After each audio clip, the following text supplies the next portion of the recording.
Once we come as human beings, stomach empty, only one problem. Stomach full, 100 problems. Because what we refer to as human really begins only after survival is taken care of. Only when survival is fulfilled, the traits of being human will find expression. As long as we're struggling for survival, we're also just another biological entity like any other creature. So what does it mean to be human? What is the significance? Because every other creature can fulfill almost everything that most human beings are doing without so much fuss. We are born, they are also born, just like us. We grow up with lot of fuss, they grow up without much fuss. For us, earning a living is a very big thing. All of them earn their own living. We may reproduce, they reproduce. We die, they die. All this we do with enormous fuss. They do it without much fuss in an eco-friendly manner. They conduct their life. Everything is a big fuss. Why it is so is, human life is not fulfilled by fulfilling the basic requirements of survival. If you could eat well and everything would be okay, then it would be very simple to feed the world. But that's not how it is, because for every other creature, nature has drawn two lines within which they live and die. For a human being, there is only a bottom line, there is no top line. He can aspire for anything. Because there is no top line, people are struggling. Or in other words, what we are struggling with is not our bondage as usually popularly it is said. We are truly struggling with our freedom. We can be whichever way we want, that's our struggle. If our lives were fixed like every other creature's life, we would also be stomach full, we would sit peacefully, isn't it? Do you see that if our lives were contained like that of an earthworm or a grasshopper or a cat or a dog, we would have no issues, stomach full, everything fine. Because our lives are not contained or because there is no top line, we can aspire for just about anything. That's our struggle. This is an evolutionary problem in the sense, what we are struggling with actually is our intelligence and awareness. Probably some scientists have been suggesting this, that I know, so-called serious scientists who suggested this was appalling and shocking that they actually suggested this. They said, when a child is born, if we do a small brain surgery, we can take away most of the crime on the planet, everybody would be peaceful. Actually, if you take away half the brain, nobody would be unhappy. You could feed them with a tube and everybody would sit here peacefully. You won't need any yoga, meditation, nothing, if you remove half the brain. If you take away the possibilities, the problems will go away, everybody knows that, yes? If you keep all the possibilities open and still you are not a problem, that's a wonderful way to be. No possibilities, no problems, that's not life, that's death. So, what is this solution for the human predicament? Because no matter what happens, seems to be unfulfilled.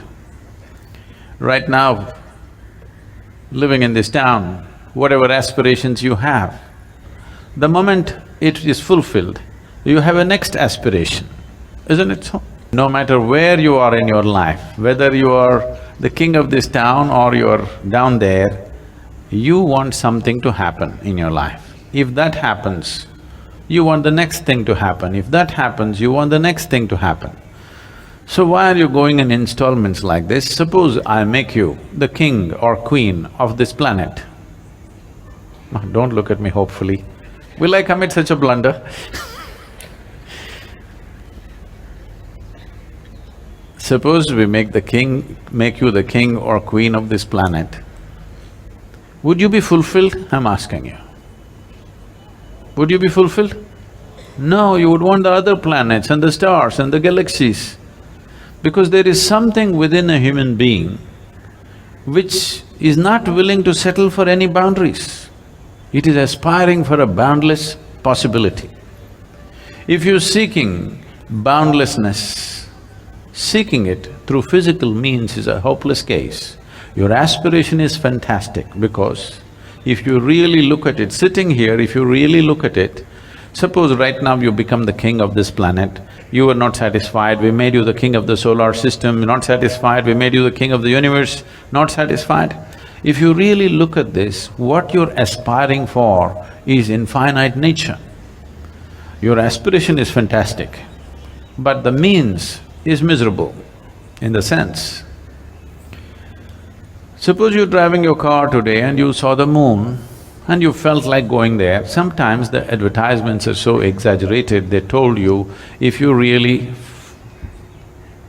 floor the accelerator, it will go to the moon. If you try very hard, you may go beyond the moon, but you will not go to the moon.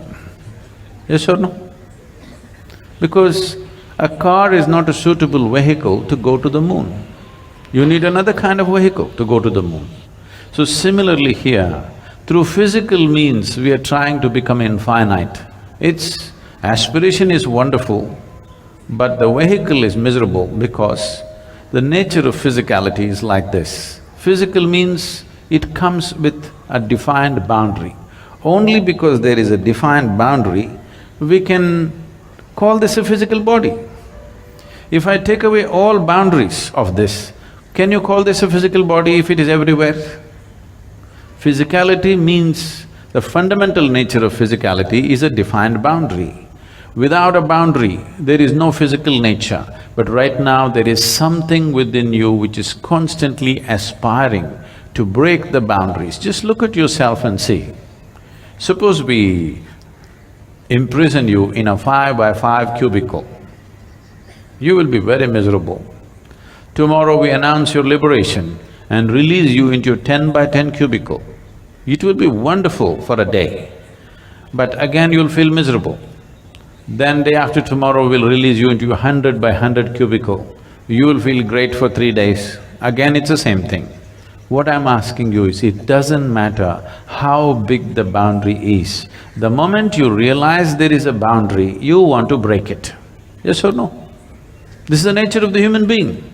It doesn't matter, all kinds of pacifist philosophies have been taught, be content with what you have, don't aspire for more than what you know, do not all kinds of things. It's not worked for a single human being. It only works when you're sick or when you're dying. You're sick and down today, if I tell you, you should not aspire for anything, be satisfied with what you have, you will say, yes, anything is okay, just get me well. Tomorrow, once again the energy is back, ready for something more, yes or no? Only when you're beaten and down, then these philosophies will work. For a healthy, living human being, these philosophies of be happy with what you have doesn't work. Now, does it mean to say a human being has to be eternally in turmoil, eternally in struggle? No. What we do in terms of our aspiration is just this. Essentially, nothing is going to fulfill us unless we touch a boundless state.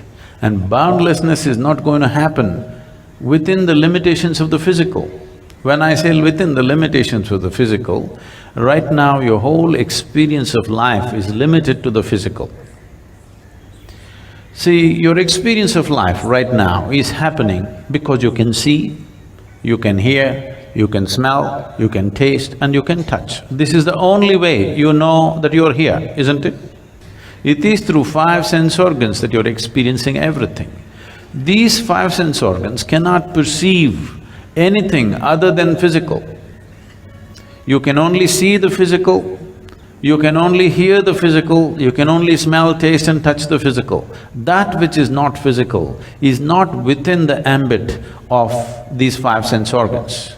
So if you do not transcend the five senses, there is no possibility of experiencing anything beyond physicality. If you do not experience anything beyond physicality, this longing of wanting to be something more endlessly going on, you are not looking for more, you are looking for all, and all is not possible through physical means.